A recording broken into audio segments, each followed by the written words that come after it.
A partir de agora, na Unesp FM, Observatório do Esporte. O programa que dá bola a todas as modalidades esportivas.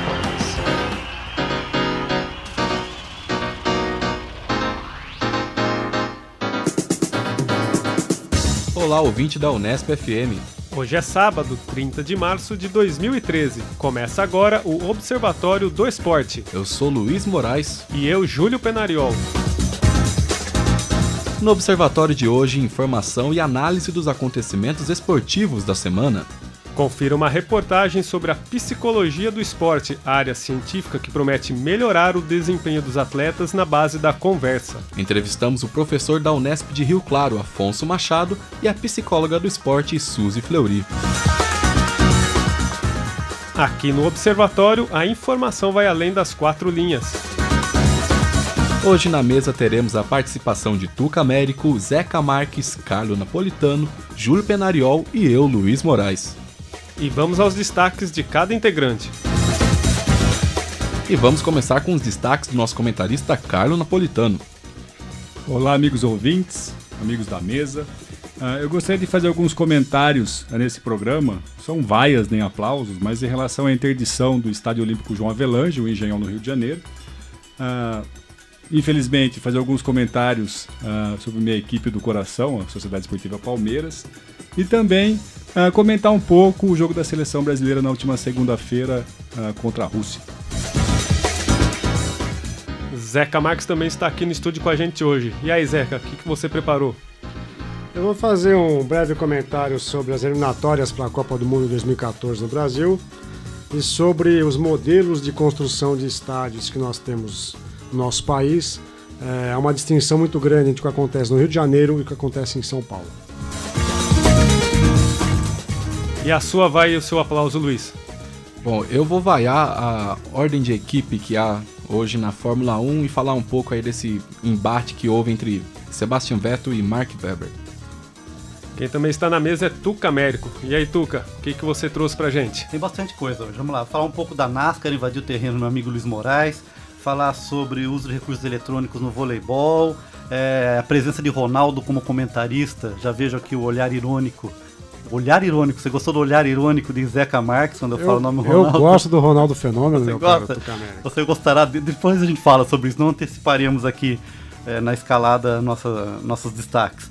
E César Cielo, que está indo para a nossa linda Piracicaba. E temos os destaques também de Júlio Penariol. Só para emendar no comentário do Tuca, além do Ronaldo, vai ter o Barrichello, que vai ser comentarista na Fórmula 1, então dá pra gente entrar nessa discussão você também. Você também vai ocupar o espaço de Luiz Moraes? Todo mundo derrubando o Luiz. E falar um pouquinho, só lembrar do jogo Santos e Oeste que acontece nesse fim de semana aqui em Bauru. E vamos agora começar com os comentários do querido palmeirense Carlo Napolitano. Temos motivos. É triste, né? É triste. Pro nosso ouvinte que pela linguagem radiofônica não tem acesso à imagem, Carlo Napolitano, sem brincadeira, está vestindo uma camisa negra. Estou de luto. Mas tudo bem, vamos lá. O primeiro comentário é a respeito da interdição do estádio João Avelange, o estádio olímpico no Rio de Janeiro, pela Prefeitura do Rio de Janeiro. O anúncio foi feito na última terça-feira pelo prefeito da cidade do Rio de Janeiro, alegando ali um possível erro no projeto do Estádio Olímpico João Avelange e, de alguma forma, a Prefeitura do Rio já assumindo todo o custo para essa reforma.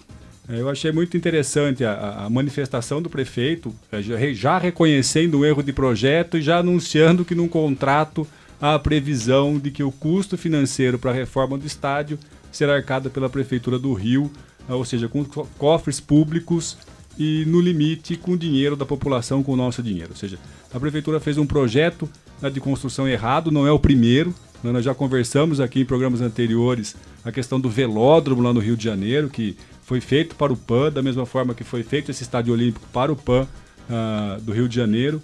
E esse estádio terá que ser reformado, como o velódromo terá que ser refeito ou ser construído um outro estádio. Isso preocupa muito, porque talvez seja aí um indício de que o Rio de Janeiro ganhará talvez um novo estádio olímpico para as Olimpíadas 2016. Talvez esse estádio seja abandonado, seja descartado, e o governo brasileiro talvez arque aí com uma outra construção, com uma outra obra, aí talvez na estratosfera do bilhão de real para um gasto público nesse sentido. 2 comentários então, né? Primeiro que é uma questão de obsolescência programada, pelo jeito, né? Um estádio que seria para durar um tempo maior, né? A gente vê normalmente que os estádios duram décadas, né?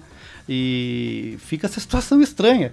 E a situação do legado, que legado é esse, né? É um legado de 6 anos. Legado né? de 6 anos. Um ciclo olímpico e meio. Mas aí a questão é a seguinte, todos nós sabemos que a maior forma que há de desvio de verba pública é em obras. Claro. É por meio de contratos, de empreiteiras. De aditivos aos contratos. Por isso que todas as obras são sempre majoradas e têm preços que escapam da previsão original. Né? E o Rio de Janeiro é uma coisa inacreditável, porque o Parque Maria Lenk, que tinha sido construído mais na região de Jacarepaguá, foi desativado, não vai ser usado para a Olimpíada. Né? Se agora o estádio que abrigaria as provas de atletismo, e lembremos, atletismo é a modalidade rainha de qualquer Olimpíada. Claro. A prova rainha de uma Olimpíada é os 100 metros rasos, e a prova emblemática de uma Olimpíada é a maratona, que aí não acontece no estádio, mas normalmente a chegada é no Estádio Olímpico. Sim. Então, se o Estádio Olímpico, que é o Engenhão, não vai poder ser usado, estamos aí já com a brecha, meu caro Carlão, para que seja construído um novo estádio. Não sei onde. Talvez o culpado tenha sido o Usain Bolt, que na primeira visita acho que ele fez ao Brasil, ele está no Brasil no momento, mas ele fez uma visita ano passado, ele criticou o estádio João Avelange. Falou que talvez precisaria de alguma reforma. Talvez a reforma seja implodir o estádio e fazer um novo. Pois é. Uma outra notícia que me chamou a atenção dentro ainda desse assunto do Engenhão é que já tem gente preocupada porque a mesma empreiteira que fez o Engenhão, ela está envolvida em 2 obras de 2 estádios da Copa do Mundo do Brasil. Então já tem gente... O mesmo arquiteto que fez a cobertura. Exatamente. E eu vi uma entrevista desse arquiteto dizendo que não há risco, que ele levaria a família dele ao estádio sem nenhum problema, e ele está contrariando 2 laudos que já foram feitos sobre a cobertura, um de uma empresa portuguesa.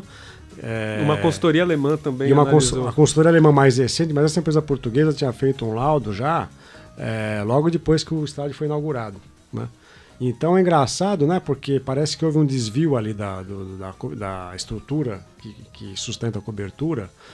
E as imagens que a gente teve até agora, elas demonstram ali uma ferrugem e rachadura, possibilidade de fissura. Aquilo é uma coisa muito grave. Não dá para imaginar que uma obra desse porte, né, tem um erro conceitual de projeto. Que em menos de 6 anos tem um problema dessa grandeza. Fazendo uma correlação, meu caro Carlos, é como se nós comprássemos um carro 0 km e no 5º mês ele apresentasse um problema estrutural de freios. Né? Não dá para entender, tem que trocar. Sim. Uma matéria do UOL que chamou a atenção também sobre esse assunto é que falava que ventos de 63 km por hora já seriam suficientes para derrubar. O que não é um vento, um tornado, é um vento normal, né, para uma cidade litorânea, inclusive. Falar de um assunto mais engraçado agora, falar do Palmeiras, obviamente. Você falou que era triste, agora é engraçado? Depois dessa daí, qualquer assunto se torna engraçado, né? Carlos Napolitano está perplexo. É que o Palmeiras tem sido motivo de piada há pelo menos 6 meses, né, meu Carlos? Acho que é mais de uma década. Obrigado pelos 6 meses. Mais de uma década. O jogo de quarta-feira, o 6-2, né, levado pelo Palmeiras contra o time do Mirassol. Mas o que me incomoda é a postura da diretoria do time, a postura dos dirigentes do Palmeiras, que aparentemente não tomam posição em relação a esse comportamento dos atletas, ao comportamento em relação ao time de futebol, que é o grande chamariz do clube. Né?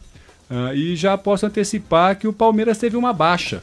Hoje, na hora do almoço, meu filho mais novo, o Lucas, já falou: pai, não sou mais palmeirense, desisti. E eu acredito que muitos palmeirenses fizeram isso. Né? Mas então, ele vai torcer pro Noroeste? Não, ele falou que não vai torcer pra ninguém. Ele falou que não torce. Está em animação suspensa.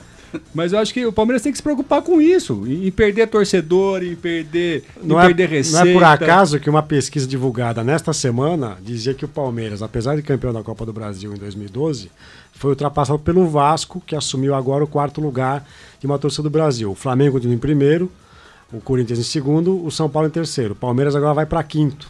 Continua no top 5, mas o 4º colocado é o Vasco. Então fica aí minha pergunta, Carlão. Qual que é essa dificuldade do Palmeiras em capitalizar em cima da sua marca, uma vez que é o 5º clube em número de torcedores no país, né? De não conseguir capitalizar investimentos a ponto de atrasar salários, a ponto de não conseguir receber no seu plantel jogadores de destaque que não querem vincular seu nome à marca do Palmeiras. Eu acho que o Palmeiras tem que ter um choque de realidade, ele tem que entender que ele não é um time mais grande, ele tem que ser tratado como um time, não vou dizer pequeno, mas um time médio ali no jogo de futebol, não em termos de torcida. É o 5º time em torcida. Não em termos de torcida, mas me parece que os dirigentes do Palmeiras não estão compreendendo a atual fase do time. Mas, Carlão, tá montando um estádio que quando ficar pronto, a Arena Palestra vai ser uma coisa fantástica ali em São Paulo. Sim. Então, o patrimônio o Palmeiras tem. Patrimônio material e simbólico. Mas não tem time. Mas não tem uma equipe. Não, mas onde eu queria chegar? Me parece que o Palmeiras tem os dirigentes têm uma postura megalomaníaca, que foi divulgada uma notícia nessa quinta-feira na Folha de São Paulo, que o Palmeiras está fazendo um plano de marketing para captar 45 milhões de reais no patrocínio master da camiseta. Eu fiquei pensando, o Corinthians, que é o time campeão do mundo, fez um contrato de 35 milhões, o que o Palmeiras pretende fazer para ter um patrocínio de 45 milhões? Parece ser um pensamento megalomaníaco. Talvez o patrocínio da Gamorra. Pode ser, talvez aí o único dinheiro que possa haver seja aí. E ontem, na quinta-feira também no Globo Esporte, apareceram 2 entrevistas de 2 personagens do Palmeiras. Um era um assessor do Kleina e o outro um jogador. E eles disseram o seguinte, que o Palmeiras jogou bem, né, e o Palmeiras não foi mal, que teve chance de empatar. E o assessor lá, a pessoa que faz a estatística, falou, em todos os dados nós somos superiores, só perdemos os gols. Parece que eles não estão vendo o jogo. É pior que um detalhe, ou seja, é um dado estatístico, ou seja, eles chutaram 6 vezes, fizeram 6, nós chutamos 2, fizemos 2. E no resto nós ganhamos em posse de bola, ganhamos em escanteio, ganhamos em cabeçadas. Parece que a direção do Palmeiras, os diretores, o comando técnico não está vendo com olho de realidade. Parece que eles estão pensando que o Palmeiras continua na década de 90, ganhando títulos. Questionado pela imprensa os valores pagos ao Bruno Oro, né, dirigente, e a sua assessoria, e aquela velha discussão, né, um time que não tem astros pagar essa fortuna que paga pro Valdívia ficar fora de campo, que eu acho que o custo-benefício, como é um negócio, infelizmente, né, isso tem que ser levado em consideração. Tem coisas muito estranhas, porque já no ano passado, muitos diretores contestavam os valores que eram pagos ao Luiz Felipe Scolari. Sim. Né, um treinador que conseguiu fazer com que o time fosse rebaixado para a Série B do Brasileiro. Então a gente não entende por que essa conta não fecha. Por que o elenco do Palmeiras é tão ruim? Porque ali, se há dinheiro para pagar um diretor, um técnico, deveria haver dinheiro para contratações interessantes. Se o Palmeiras se ressente nos últimos anos de elenco, é um elenco que a gente nota que ele tem fragilidades estruturais como a do Engenhão. Sim, vai cair. É estrutural. É falta de qualidade técnica, porque aí não é questão tática ou de preparação física, é falta de habilidade. Né? Um jogador minimamente capaz de poder jogar uma partida de futebol. Ô Zeca, em relação ao Valdívia, se não me engano, o salário dele é de R$400 mil por mês. E na quarta-feira ele comemorou 100 jogos sem jogar. Ele ficou o 100º jogo dele no retorno, que ele não joga. Então devia dar uma camiseta pra ele com o número 100, né? 100 com S. Sem jogar. 100 com S. Ou uma cadeira de rodas com o número 100 atrás, né? A situação tá complicada pro meu Verdão. O Valdívia é um caso também estranho, porque desde que houve aquele caso sobre o sequestro da mulher dele, né? Ele também tinha sido vítima do sequestro. As coisas nunca ficaram muito bem explicadas. Esse inquérito não avançou. Eu lembro que à época houve a suspeita de que isso era uma armação do próprio Valdívia, insatisfeito com o Palmeiras e com a pressão que ele sentia da torcida. Não estou dizendo que foi uma armação, estou dizendo que houve a suspeita. E não avançaram as investigações. Pelo menos eu não tive notícias do que a Polícia Civil, né, com o inquérito que foi iniciado, quais são as conclusões. Né? E aí a mulher dele parece que se mudou, voltou a morar em Santiago do Chile, e o Valdívia parece ter ficado mais no Chile ultimamente do que aqui em São Paulo. Eu acho, Carlão, que na verdade o Palmeiras, qual foi o ano? Foi 2010 que o Palmeiras estava liderando o Campeonato Brasileiro, de repente degringolou com a vida do Wagner Love, com o Muricy. Acho que desde 14 pontos na frente do segundo colocado. 14 pontos quando era o Jorginho, o treinador, que foi ser campeão da Série B com a Portuguesa. Então eu coloco esse momento como parece o início da crise de que o Palmeiras não conseguiu sair até o presente momento. Sim. Pode ser um fato marcante, ele com briga até dentro do campo. Clube que tem muita oposição, assim que assume um novo grupo, né, é fadado a insucesso. É o que acontece com o Flamengo, que tem uma briga política interna intensa. É o que acontece no São Paulo.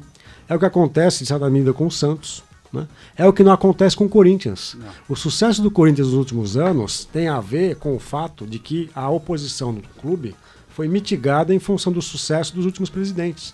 Porque na época do Vicente Mateus, né, que o time ficou, Vadia e Lu, que o time ficava na fila, era uma briga intensa na política interna do clube.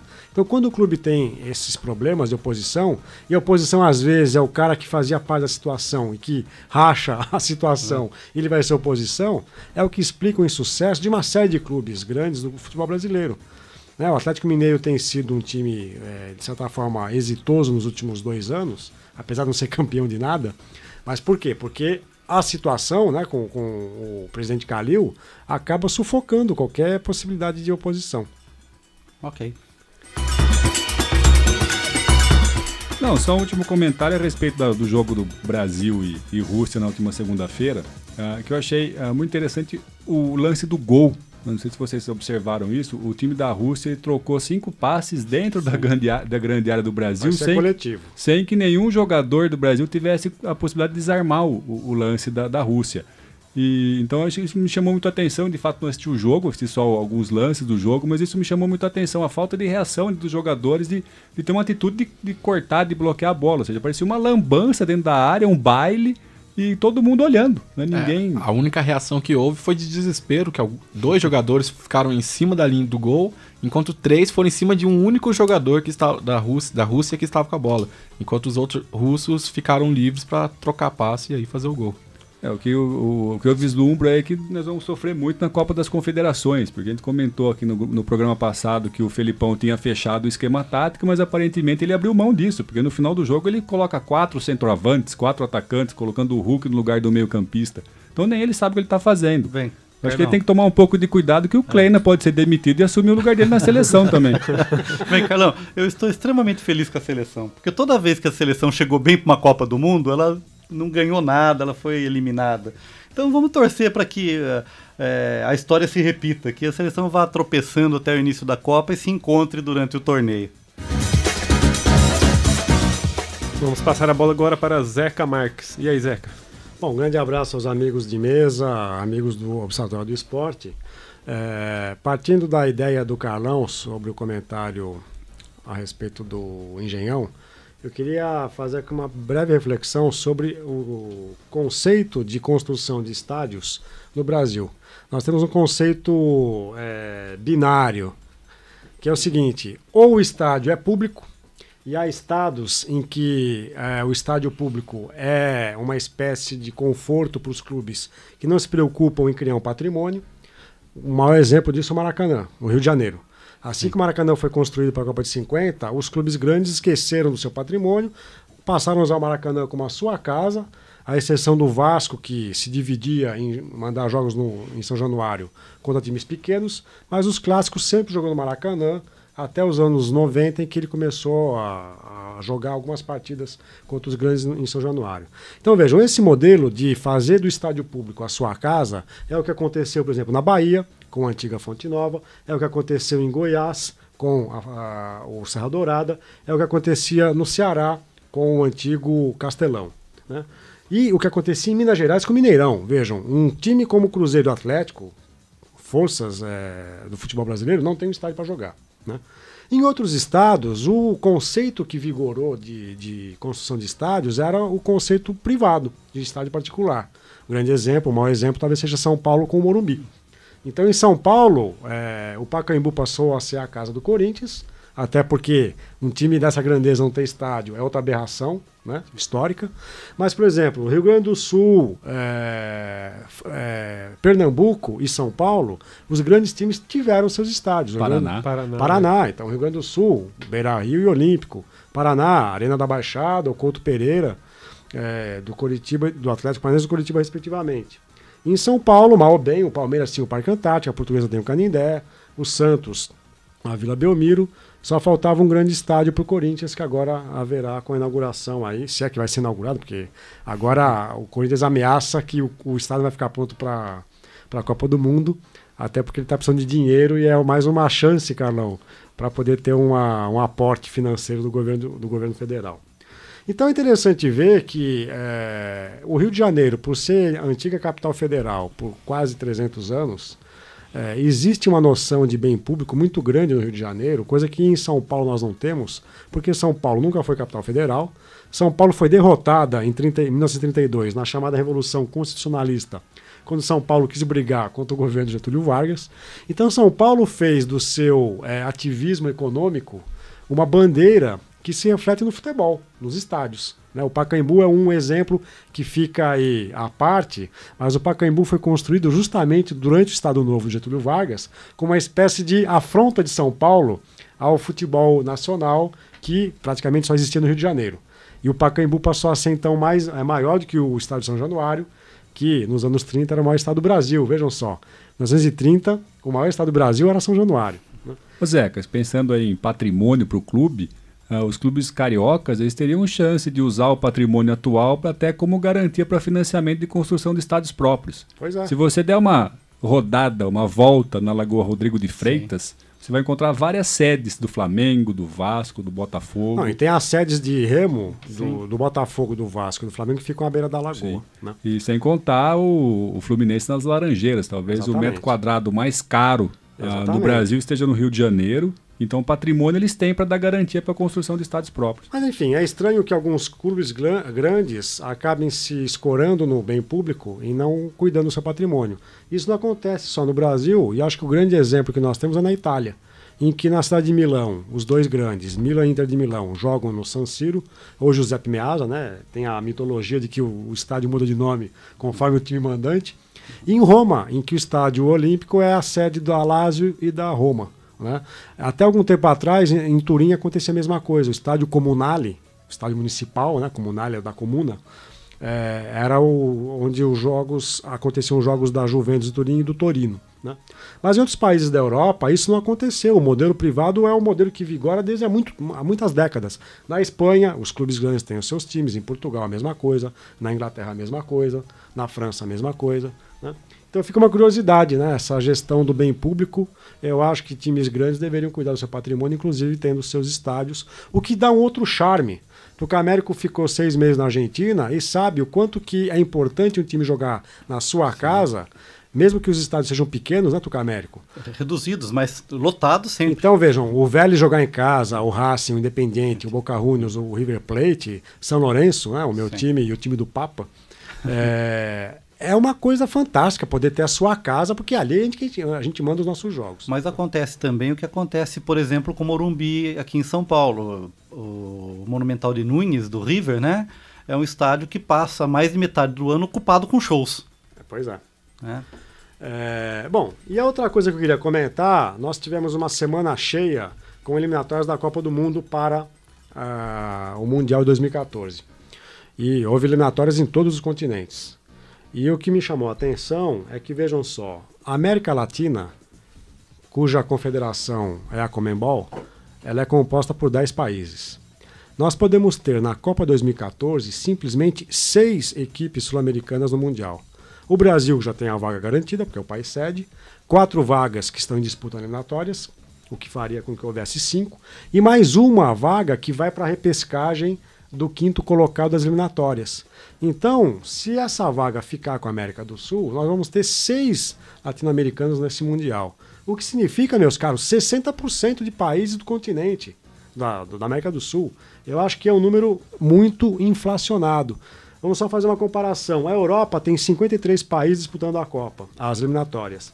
Desses, apenas 13 virão para o Brasil, o que dá aproximadamente 25%. Nós podemos ter o risco de uma França, Portugal, cair na repescagem europeia e não virem para o Mundial, e podemos ter aí uma Venezuela, um Equador, que, não desmerecendo essas equipes, eu acho que essa divisão é um pouco complicada. A Ásia tem 38 países, tem 5 vagas, 4 mais uma para repescagem, o que talvez possa ser muito também para o futebol asiático. A África tem 52 países e 5 vagas, pouco mais 10%. A Oceania, 8 países, tem meia vaga, porque o primeiro colocado da Oceania vai fazer uma repescagem.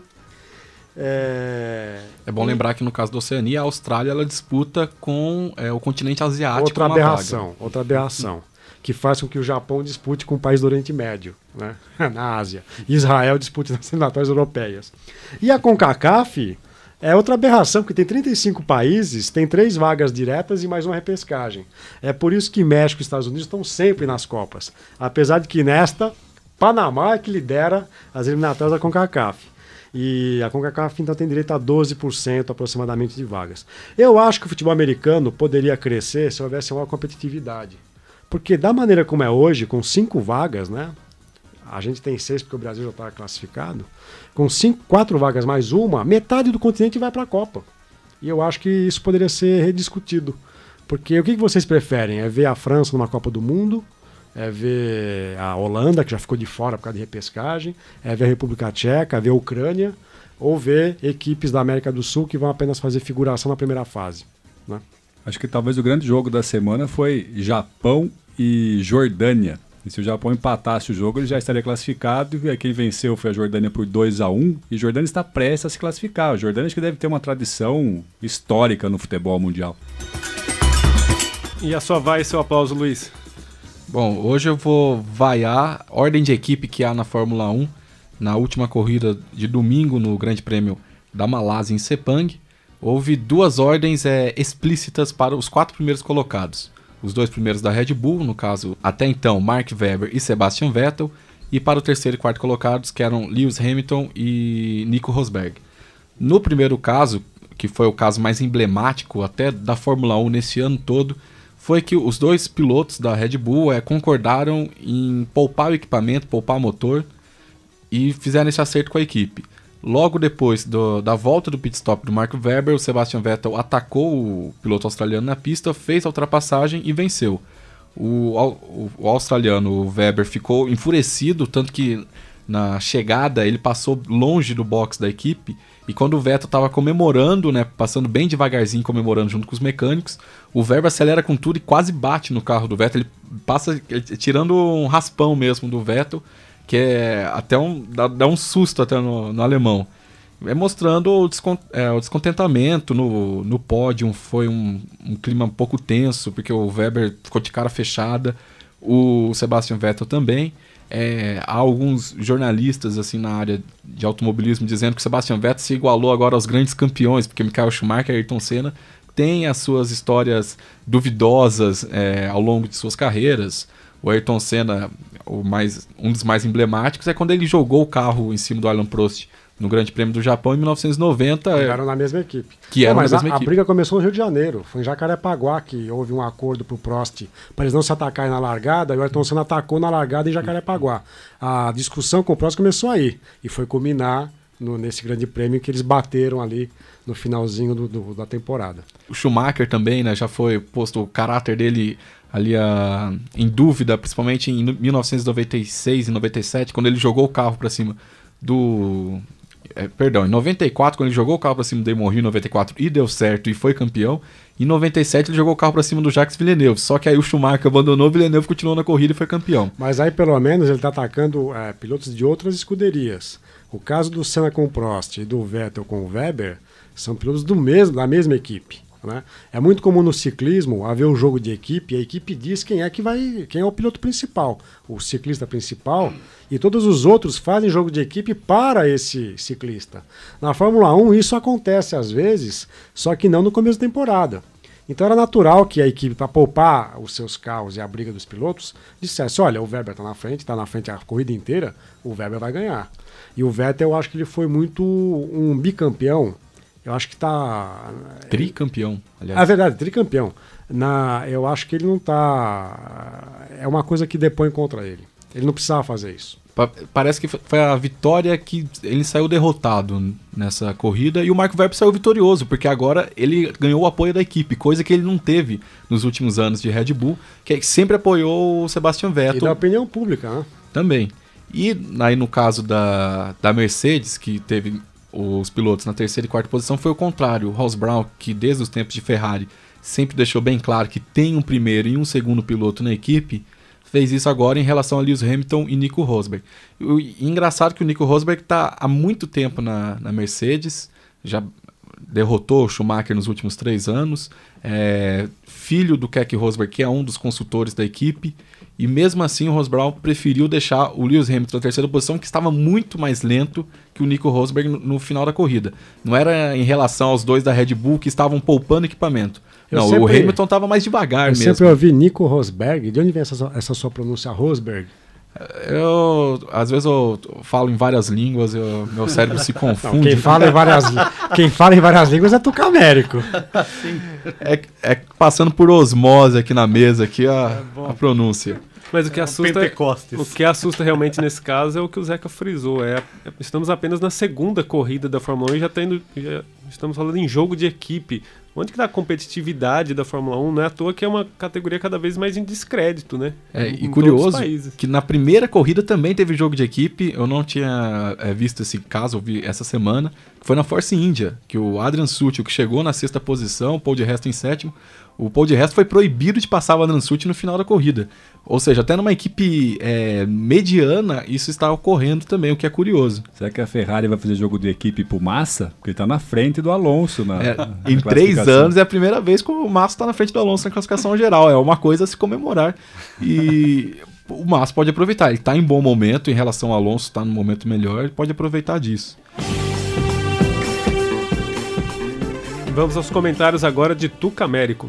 Vamos lá então, eu vou aproveitar, vou fazer uma inversão na ordem dos meus comentários aqui e vou invadir o terreno do automobilismo para a gente dar continuidade a esse assunto, né? Inclusive por uma frase que você acabou de falar, Júlio, onde está a competitividade da Fórmula 1, esse jogo de equipe, né? Esse final de semana, por coincidência, estava em Campinas, na casa do meu cunhado, sentei com meu cunhado, tomando uma cerveja e estava na televisão passando uma corrida da NASCAR, né? E você sabe o que é a NASCAR, Zeca Marques? É aquela corridinha de carros que tem um monte de bate-bate. Bate-bate, parece jogo corrida de tromba-tromba. Parece videogame. Exatamente. Né? Bem, na verdade, a NASCAR, né, eu também não sabia, fui recuperar essa informação, a NASCAR é uma abreviatura de National Association for Stock Car Auto Racing, que é a NASCAR, que é o Stock Car americano, né, e tem 3 categorias, vou invadir aqui de novo o espaço do Luiz, né, organizado em 3 divisões. A primeira divisão, que é a principal, chamada de Sprint Cup Series, e a corrida que eu assisti é da segunda divisão, para vocês terem noção, que é a Nationwide Series, que é encarada como uma segunda divisão, né? Onde está o Palmeiras, então? Não tá o Palmeiras, mas tá... Tem um brasileiro, o Nelsinho Piquet. O Nelsinho Piquet está na segunda divisão. Tá? Deve ser palmeirense, Nelsinho Piquet. Bom, é bom lembrar que o Nelsinho, ele tá na segunda divisão, mas ele veio da Truck Series, que seria a terceira divisão. Isso. E é um dos melhores rookies, né? Iniciantes nessa segunda divisão. Diferente do Barrichello, é um belo estreante, né? Então a segunda divisão é a Nationwide Series e a terceira é esse Camping World Truck Series, que é tipo uma corrida com picape. Então você tem essa terceira divisão, a picape, depois passa pro Nationwide, depois pro Sprint Cup. No Brasil nós temos a Fórmula Truck. Fórmula Truck. Mas resumindo a ópera, eu vi a corrida e daí eu comecei a entender porque o norte-americano não gosta de Fórmula 1. Né? É uma corrida cheia de reviravoltas, intensa, a transmissão televisiva é um primor de qualidade de tecnologia, de ângulos de câmeras, de multiplicação de quadros na tela. É que nem a Fórmula Indy, né, Tuca América? Sim, mas eu acho que é mais complexo do que a Fórmula Indy, a NASCAR. Né? Porque acontecem tantas paradas, tantas bandeiras amarelas, que é impossível prever quem vai ganhar uma corrida daquela, é muito difícil. Embora, lógico, tenha seus campeões, mas no momento que você está assistindo a corrida, pode acontecer uma reviravolta a qualquer momento. É lógico que não tem a cultura de assistir a Fórmula 1, acho que o brasileiro é difícil acompanhar a telemetria, a cronometragem, os vários quadros, as várias câmeras ao mesmo tempo, é uma coisa que demandaria um tempo para entender a gramática da transmissão desse tipo de evento, mas eu achei sensacional do ponto de vista do entretenimento, os autódromos lotados, todo mundo um espetáculo mesmo, é construído para ser espetáculo, o americano sabe fazer isso como ninguém. Então fica esse meu aplauso por desconhecimento de nunca ter acompanhado uma corrida toda da NASCAR. A gente sempre vai zapeando, parar NASCAR. Mas parar para ver pelo menos uma corrida inteira, acho que é uma experiência interessante. E é uma corrida em que os pilotos eles se atacam o tempo inteiro, né? Mesmo pilotos de mesma equipe. Eles não veem problema nisso. Ninguém tira o pé para nada. Tira o pé. Muito se questiona também a questão técnica dos pilotos, né? Mas você vê algum piloto da Fórmula 1 indo para NASCAR, o sofrimento que ele tem. Por exemplo, o Juan Pablo Montoya, que está até hoje na Sprint Cup, na categoria principal, mas nunca foi um grande vencedor. O próprio Nelsinho Piquet preferiu começar na 3ª divisão, ir amadurecendo até agora subir para a 2ª divisão e daí daqui uns 2 anos, quem sabe, ir para a Sprint Cup. Porque o bicho pega. Isso é bem pegada a corrida, tá? Bem, saindo de Daytona para Piracicaba. Bem, notícia veiculada, acho uma notícia interessante, mas tem algumas coisas que eu queria comentar sobre isso, né? César Cielo vai defender o Clube de Campo de Piracicaba, o famoso CCP, né?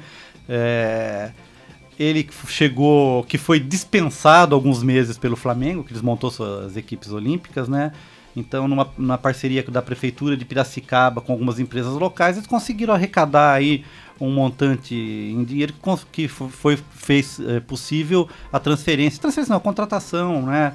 A viabilidade do projeto com o César. Vai ficar perto de casa, meu caro Tucamel. Vai, ele é de Santa Bárbara do Oeste. Ele é de Santa Bárbara do Oeste. Ele pode ir correndo para Piracicaba, são 20 Pode ir nadando, 20 se tiver quilômetros. Tietê Paraná, dá para ir nadando, né? Tá? Mas o que acontece? Ele recebia por volta de R$80 mil do Flamengo. Então, quer dizer, ele não deve receber esse montante, talvez em Piracicaba, mas também o custo de vida de Piracicaba, creio que seja um pouco mais baixo do que da cidade do Rio de Janeiro. Mas o que eu queria colocar para discussão, na verdade, é como cidades do interior ou outras cidades podem se tornar polos de desenvolvimento de esporte. Então, com o Cielo na cidade, imagino que isso pode representar, né, para o interior de São Paulo, para a própria cidade. Que cidade que está o Falcão? É Orlândia ou Hortolândia? Orlândia. A vida que deu o time de futebol de salão para a cidade. Então é economicamente viável. O esporte em Orlândia vive em função do futebol de salão. Sim. Eu digo isso porque o pai da minha mulher é de Orlândia. E é interessante a agitação que... Olhemos para Bauru, né? O próprio basquete de Bauru. Quem agita Bauru não é o Noroeste, não é outra equipe, é o basquete bauruense. Está certo disso? Creio que sim. Existem outras possibilidades que eu acho melhor não ventilarmos aqui por hora. E existia, Júlio, um projeto, né, que o Zeca sempre critica, na antiga Luso, de se criar um centro de excelência em judô em Bauru. Você lembra dessa história? Lembro. Veiculado há uns 3 anos atrás. O ex-policial militar, o Mário Sabino, ele também, na época, há uns 2, 3 anos, foi criado um centro onde ele ia coordenar esse centro para trazer jovens atletas, né, na modalidade judô. Eu não sei em que pé que está esse centro, mas a ideia era de que fosse pelo menos um polo de difusão da modalidade e revelar talentos também. Na Luz já não será, né? Só como exemplo, tem uma liga de basquete do Centro-Oeste Paulista, que na categoria Sub-12, Bauru tem 2 equipes. Tem o próprio Luso e tem o time da Criarte, da Escola Criarte. Quer dizer, talvez aí um reflexo do time de basquete de Bauru. Eu acho que falta esse exemplo para os jovens, não ficar preso só às grandes capitais. A gente lembra, por exemplo, o sucesso, né? Voltemos a Piracicaba. Hortência jogando por Piracicaba. Né? A gente já discutiu, quando da realização dos Jogos Regionais aqui, como o esporte já foi forte no interior de São Paulo, em função dos Jogos Regionais, dessas equipes. Né? Então fica aí outro exemplo, quando criou-se um centro de excelência em ginástica artística em Curitiba, com o Oleg Ostapenko. Então eu acho que é um caminho possível que poderia ser pensado. Tentaram fazer um polo em Manaus com a pista de atletismo, aí eu acho que a distância é um pouco demasiada, mas é uma possibilidade de atender uma região carente nesse tipo de atividade. Então acho que fica um exemplo aí, vamos torcer para que o exemplo do Cielo em Piracicaba possa ser expandido para outras regiões. Agora um comentário, né? Vou jogar aqui para a mesa, dar uma bicuda para a mesa comentar se vai ou aplauso. Como anunciei lá, a Globo anuncia Ronaldo como comentarista na Copa das Confederações. Já vi aqui que o Zeca defende. E Copa do Mundo também. E Copa do Mundo também. Comentarista da pesada. Embora pareça que ele emagreceu um pouquinho, né? Então coloca a mesa para discussão isso que você pensa, Zeca Marques. Nós conversamos a respeito disso na semana passada. A TV aberta brasileira adotou um modelo que é o de colocar figuras conhecidas do grande público para comentar modalidades esportivas que também são de grande público, Fórmula 1, futebol. No caso daquelas modalidades que pouca gente conhece, as televisões continuam ainda apostando em ex-treinadores, ex-atletas, né? Por exemplo, quando há jogos de inverno, a TV Record transmitiu os últimos jogos de inverno em TV aberta, recorreu-se a ex-atletas, ex-jogadores, ex-árbitros dessas modalidades. A Globo tem feito isso no Campeonato Paulista, talvez como um laboratório aqui para São Paulo. Não sei se ela tem repetido essa prática em outras praças. Mas no último domingo houve uma certa indignação de torcedores do Corinthians e de outros torcedores quando o jogo entre Guarani e Corinthians em Campinas teve a Luísa Posse comentando nos estúdios da Globo. Luísa Posse, que uma figura agradável, bonita, midiática, mas que na verdade não acrescenta grandes coisas à transmissão esportiva. O problema é que outros jogadores que também fazem parte dessas missões já não acrescentam, né? Então eu na verdade não fiquei tão irritado em ver a Luísa Posse, porque alguns jogadores fazem comentários também tão inadequados quanto os que ela fez. Agora, e ela não é uma especialista. Não é especialista, não vive disso. Isso. Agora, a grande questão é que a área de comunicação, os cursos de comunicação, não têm oferecido material humano para ocupar esses postos. E esse pouco material está na TV paga. Pois é. Diga, E Carol. o pior, ela atrapalhava ainda a narração. Atrapalhava a narração e os comentários. Mas isso deixou a transmissão mais divertida, porque até o Cleber Machado entrou na onda e começou a fazer outras provocações. O jogo estava chato, na verdade. O mais interessante da transmissão foi a presença da Luísa Posse Onde na TV chegamos? Globo. Então ela devia começar a cantar lá e não comentar. Seria melhor ainda se ela cantasse. É melhor ela comentar, Carlão. Sobre essa notícia do Ronaldo, que me chama a atenção, na verdade, gostaria de discutir aqui com vocês, qual será a postura do Ronaldo nos microfones? Porque a gente sabe que o Ronaldo é praticamente um embaixador da Copa aqui no Brasil. E claro que ele não vai aos microfones para falar mal, então dificilmente a gente vai ver o Ronaldo criticando algum aspecto do evento, sim, ou criticando algum aspecto da seleção brasileira. Esse é o maior problema, Júlio, porque quando, por exemplo, o Tostão foi comentar futebol na Bandeirantes, depois na ESPN Brasil, a gente é uma pessoa ponderada, equilibrada, que fazia observações muito interessantes. Eu acho que essa postura a gente só teria se o Romário fosse comentar futebol na TV aberta, como ele comentou a última Olimpíada, o futebol, na TV Record. Né? Ele, na verdade, aí também, Carlão, ele atrapalhava o locutor, porque ele fazia intervenções no momento inadequado. Agora, seria interessante colocar o Romário e o Ronaldo aí eu queria ver na TV Globo, porque acho que ia ficar uma transmissão extremamente interessante e ia puxar muita audiência. Só pra gente completar esse assunto de ex-atletas, na verdade o Rubinho ainda não é um ex-atleta, né? Mas ele também foi anunciado pela Rede Globo para ser o comentarista da temporada 2013 da Fórmula 1 e ele começa, acho que a partir do dia 21 de abril no GP de Bahrein a ser comentarista, mas eu acho que no caso da Fórmula 1, de repente, já é mais tradição ter ex-pilotos, eu acho que eles é uma coisa muito mais técnica mesmo, de dar mais detalhes de preparação de carro, de pistas, de dificuldades, enfim. Eu acho que na Fórmula 1 o problema não é tão grande quanto no futebol. Houve uma experiência já com o Barrichello que foi muito bem sucedida. Eu vi a presença dele numa largada, né? Como é que chama? Foi no Grande Prêmio do Brasil do ano passado. Do ano passado. Pela proximidade que ele ainda tem com os pilotos que estão no grid, então ele faz uma brincadeira, ele pode comentar, ele tem o conhecimento. Ficou interessante, achei que deu uma vida. Isso é um problema, Tucamérico. Ele teve um desempenho melhor do que muitos repórteres da própria emissora. Sim. Então isso é assustador. A gente está formando, nós que somos professores do curso de comunicação social da Unesp, estamos formando alunos para atuar onde? Veja, um ex-piloto que nunca teve essa experiência, essa formação, conseguiu ser melhor do que muitos jornalistas de carreira. Bem, vou finalizar minha participação então com um aplauso.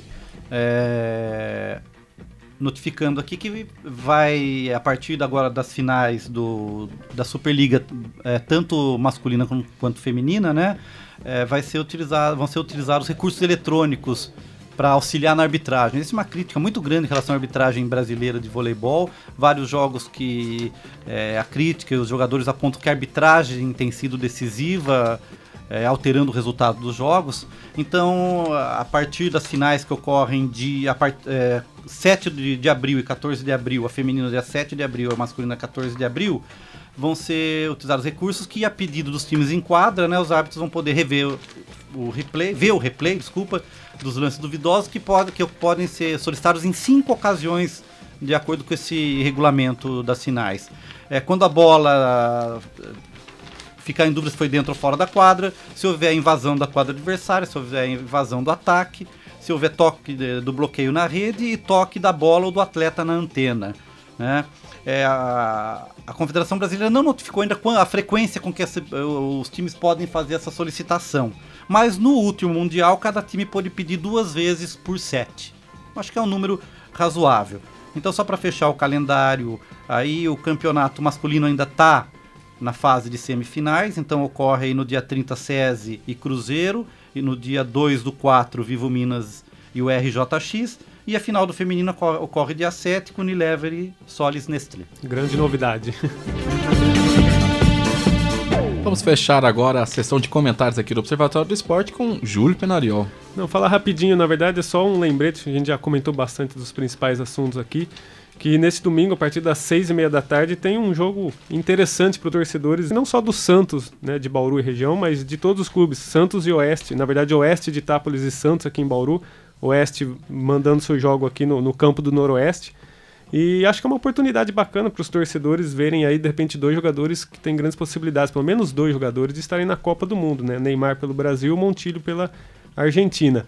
Os ingressos estão sendo vendidos a um preço um pouco salgado, que variam de R$40 de arquibancada a R$100 cadeira cativa, mas acho que não deixa de ser um evento bacana para a cidade, até, né, retomando o que o Zeca falou, a questão de estádios próprios. Esse jogo só está sendo realizado aqui porque realmente o Noroeste tem um estádio próprio com capacidade para receber grandes jogos, e o Oeste procurou, a diretoria do Noroeste teve esse acordo, então acho que é um jogo interessante para quem tiver aí no domingo de Páscoa. Você acha que o Montijo está na Copa 2014? Eu acho que ele tem alguma chance, sim. Atualmente ele vem sendo convocado nos últimos jogos, né? Agora o Observatório do Esporte vai falar de uma área científica que promete melhorar o desempenho dos atletas, a psicologia do esporte. Quantos jogadores de futebol não perdem um pênalti por conta da pressão da torcida? E quantos tenistas não erram um saque por falta de confiança? Essas e outras dificuldades podem ser superadas através de técnicas motivacionais e muita conversa ao pé do ouvido. Quem garante é o coordenador do Laboratório de Estudos em Psicologia do Esporte da Unesp de Rio Claro, o professor Afonso Machado. Ele explica que o trabalho do psicólogo do esporte é feito à beira do campo e dá mais detalhes sobre os métodos e as aplicações dessa ciência. Na psicologia dos esportes, o método de trabalho é diretamente no local da prática esportiva, na beira de uma piscina, na beira de uma pista de atletismo, num campo de futebol, enfim. O especialista na modalidade psicologia dos esportes estará atento, observando e fazendo as suas intervenções. E, obviamente, que essas intervenções vão recair sobre questões cognitivas e de compreensão da emoção que está fluindo no momento diante deste conteúdo. Esse psicólogo, esse especialista estará atuando com técnicas de manejo de ansiedade, manejos de agressividade, manejos de motivação, das situações de vergonha e medo, e levando o atleta a superar-se e, obviamente, a superar o seu adversário, a superar o resultado que no momento está sendo previsto. E o que vai acontecer é que tanto o atleta quanto o técnico são envolvidos pelo trabalho do psicólogo dos esportes. Isso significa dizer que o especialista em psicologia dos esportes não estará atuando apenas com o atleta. Ele atuará com o atleta e com seus dirigentes simultaneamente.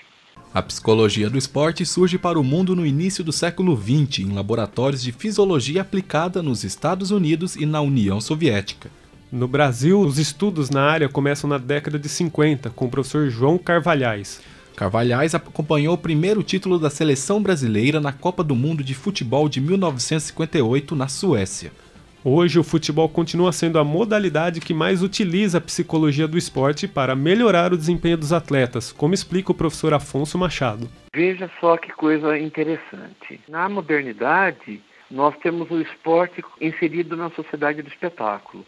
E ele estando inserido dentro da sociedade do espetáculo, ele também se situa enquanto um momento do espetáculo. E em ele sendo um momento do espetáculo, ele custa. Ele custando, ele é muito rentável. Eu estou dizendo para você, então, que modalidades mais rentáveis fazem uso de melhores ferramentas. Consequentemente, estou dizendo que o futebol é uma das modalidades que tem o maior emprego de psicologia do esporte. Por outro lado, se você olhar no cenário esportivo, dentro desse momento espetacular, você vai verificar que hoje as equipes de voleibol da Liga Nacional e equipes pequenas, de cidades pequenas, já têm no seu plantel um psicólogo do esporte trabalhando com seus atletas. O que significa que esportes de grande visibilidade também têm o psicólogo locado no seu grupo. Afonso lembra que somente 30% dos clubes do futebol brasileiro possuem um profissional que trabalhe com a mente dos atletas. Prova disso é que entre as 4 maiores agremiações paulistas, apenas o Santos hoje possui um psicólogo em sua comissão técnica. Machado explica que existe um certo preconceito com o termo psicologia e ressalta que a palavra ainda é erroneamente associada à loucura. Algumas equipes não fazem uso da psicologia do esporte por entenderem que isso é desnecessário, por entenderem que psicologia do esporte trata de deficiências psicológicas, de doenças mentais. E a psicologia do esporte não trabalha com isso. A psicologia do esporte trabalha com o esporte. Quando uma equipe diz, não, eu não tenho psicólogos, e não responde por quê, é porque na grande realidade existem alguns temores dos clubes, que o psicólogo tente tirar a autoridade do técnico. Um outro receio que tem é que se o atleta frequentar o departamento médico e dentro do departamento médico ele tiver contato com o psicólogo do esporte, vai parecer que existe uma certa fragilidade do ponto de vista psicológico do atleta. Então, na grande realidade, o que acontece é isso, é um preconceito muito grande com a palavra psicologia. Talvez se o nome fosse assessoria motivacional, em que pese que a psicologia do esporte não faz somente motivação, e ela não é motivacionalista, talvez ela cairia bem. A equipe do Observatório entrevistou também a psicóloga do esporte Suzy Fleury, fiel escudeira do treinador Vanderlei Luxemburgo. Fleury já trabalhou em clubes como o Palmeiras, o São Paulo e o Corinthians e auxiliou jogadores de seleção brasileira, como Ronaldo, Ronaldinho Gaúcho e Roberto Carlos. Para ela, o desenvolvimento emocional não acompanha a evolução física dos atletas. Com a evolução da medicina esportiva, o atleta passou a ser um super-homem fisiologicamente falando, mas muitas vezes com comportamento infantil ou até rebelde, típico da adolescência. Por quê? Porque a evolução da maturidade, né, no caso psicológica, a emocional, ela não está acompanhando a mesma proporção ou o mesmo movimento que o aspecto físico. E aí a gente vê verdadeiros infantilidades, né? Um atleta que é de um clube grande, né, que faz parte de uma competição importante, num final ou nas finais de uma competição, faz um gol e tira a camisa, sabendo que vai receber um cartão amarelo, isso é infantilidade, isso é irresponsabilidade. Ou pior, termina o jogo e ele vai provocar e toma um cartão vermelho.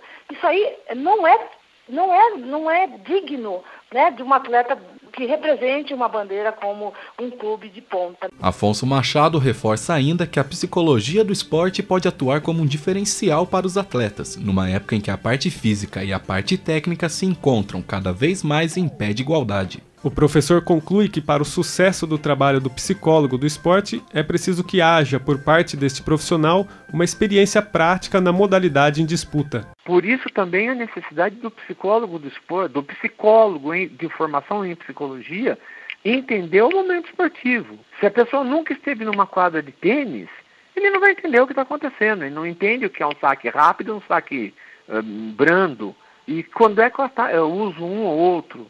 Certo? Ele não vai entender, por exemplo, o que é jogar contra o sol. Ele entende porque ele já andou na rua contra o sol. É outra coisa, ali é um momento que está em disputa um prêmio, uma vaga, uma vitória, uma taça. Então, é necessário a compreensão da modalidade para que se entenda a necessidade da aplicação da psicologia. Agradecemos a participação do professor Afonso Machado e da psicóloga Suzy Fleury. Você, ouvinte do Observatório, que se interessou pela psicologia esportiva, a entrevista completa com o professor Afonso Machado está no blog do programa. É só acessar www.observatoriodoesporteunesp.blogspot.com. E aí, colegas da mesa, vocês acreditam que a psicologia pode realmente melhorar o desempenho dos atletas? Eu proponho um experimento, colocar uma psicóloga no time do Palmeiras e ver se tem resultado. Né? O que eu acho, na verdade, fazendo sem brincadeira, né, que para quem foi atleta é difícil a gente entrar, às vezes, né, por várias circunstâncias, no que a gente chama de modo competição, né? Eu estou lá me concentrando e tal, mas essa virada de sair do vestiário, sair da apresentação para entrar ali a hora que o juiz apita e dar início ao evento esportivo, esse modo competição que você tem que controlar a respiração, você tem que ter o relaxamento, ter a noção de capacidade, qual é a capacidade que você tem em relação ao seu adversário. No caso, por exemplo, que eu jogava vôlei, eu tenho um bloqueio de 3 metros de altura, que capacidade que eu tenho de enfrentar esse bloqueio? Né? Eu não posso partir para o desafio. A sua capacidade de enfrentar um bloqueio é quase nula, Tuca Américo. Não era. 1,70 m que você tem. Não era, Zé Camargo, você que está enganando. Não, mas sem brincadeira. Por exemplo, tinha na década de 80 um jogador do Minas Tênis que era um batedor de meio, o Henrique, que tinha 1,74 m.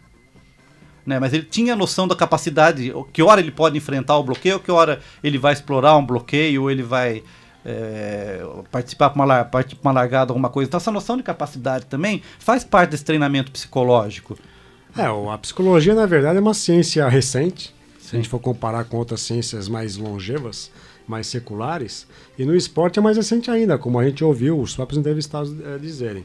Agora, intuitivamente, o esporte sempre partilhou de situações motivacionais para suprir até algo, místicas, né? Até místicas, para suprir algo que era feito de maneira muito empírico.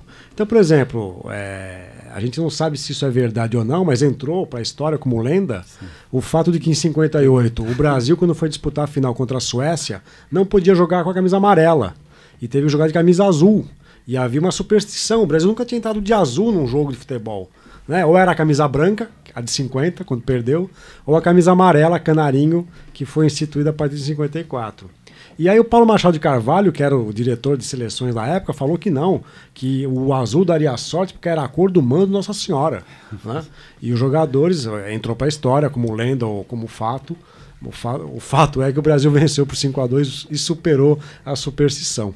Né? Ô Zeca, talvez aí uma pergunta que poderia ser feita é como que os atletas profissionais encaram a psicologia esportiva. Acho que estaria um belo campo de investigação científica para uma pesquisa. Como eles se sentem? Por exemplo, o atleta vai para o departamento médico ter uma entrevista lá com uma psicóloga do esporte. Como que os colegas dele vão tratar disso? Como que eles vão encarar o companheiro? Será que eles vão pensar, o cara tá louco, o cara tá com problema, como o próprio professor mencionou? É o que no filme Boleiros está simbolizado no episódio do Pai Vavá. Vocês lembram do Pai Vavá? Pai Vavá, sim.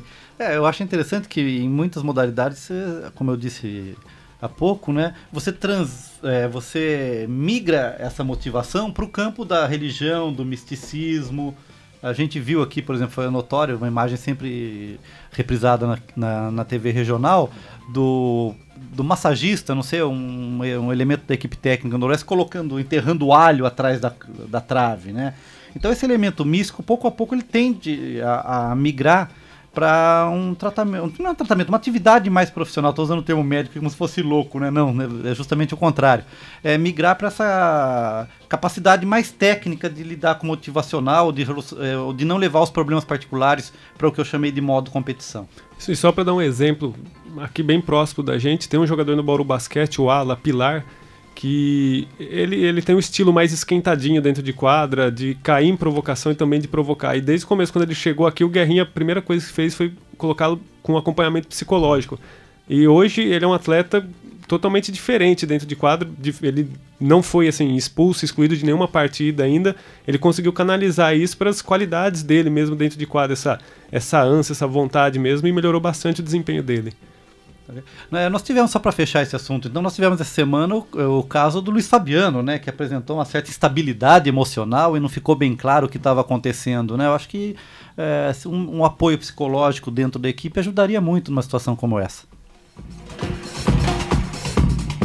Pensando também na fala da Suzy Fleury, muitas vezes esse comportamento do atleta é infantilizado de fato. E nós já conversamos aqui no Observatório a respeito das comemorações de aniversário, com ovadas e com festas, com jogar farinha. Quer dizer, é um comportamento extremamente infantil. Comemorar gol. Então talvez, né, seja necessário mesmo um acompanhamento psicológico para esses atletas infantilizados.